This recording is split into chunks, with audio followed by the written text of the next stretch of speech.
Le désir est souvent la flamme dans laquelle nous sommes prêts à se mettre dedans.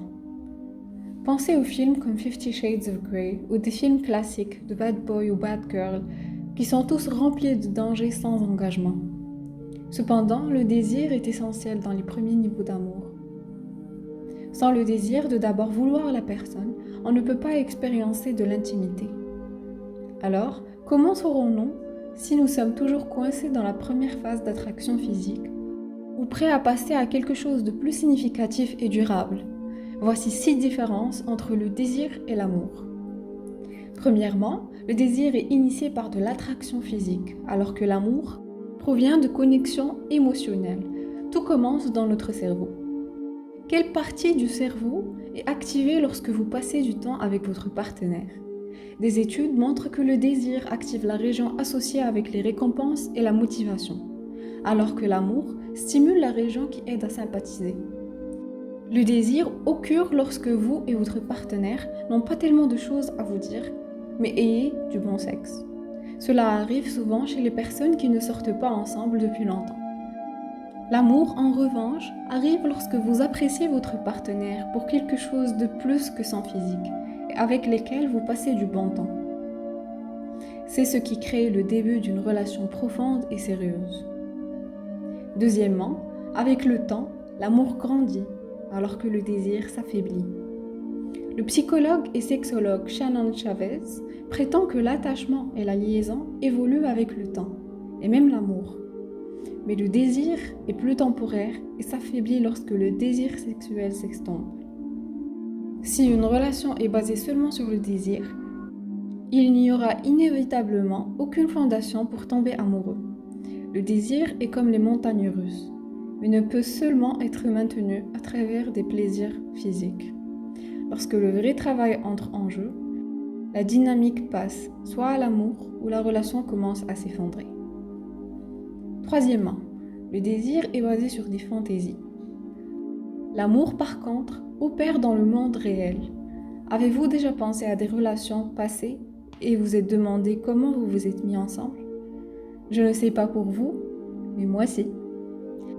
L'imagination peut être très pratique lorsque la vie devient banale, mais le plus souvent, c'est comme une épée à double tranchant. Lorsque vous aimez l'idée de quelqu'un, plus que celui qui est devant vous, cela pourrait vous mener à éviter plusieurs mauvais indicateurs. Les experts prétendent qu'en réalité, peu de temps passe avant que la réalité ne se dévoile et vous permette de réaliser que votre partenaire a des défauts comme vous et que vos attentes n'étaient pas justes.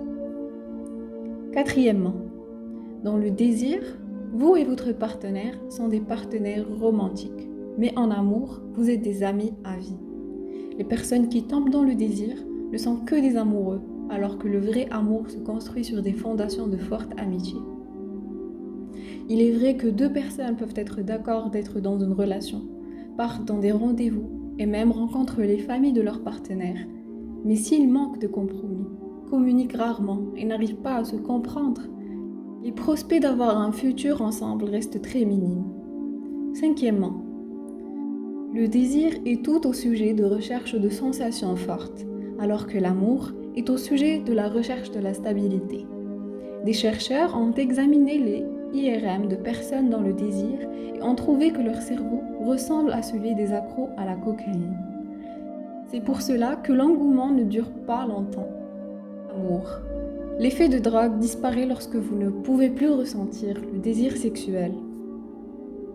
Sixièmement, le désir est égoïste, alors que l'amour provient de l'altruisme.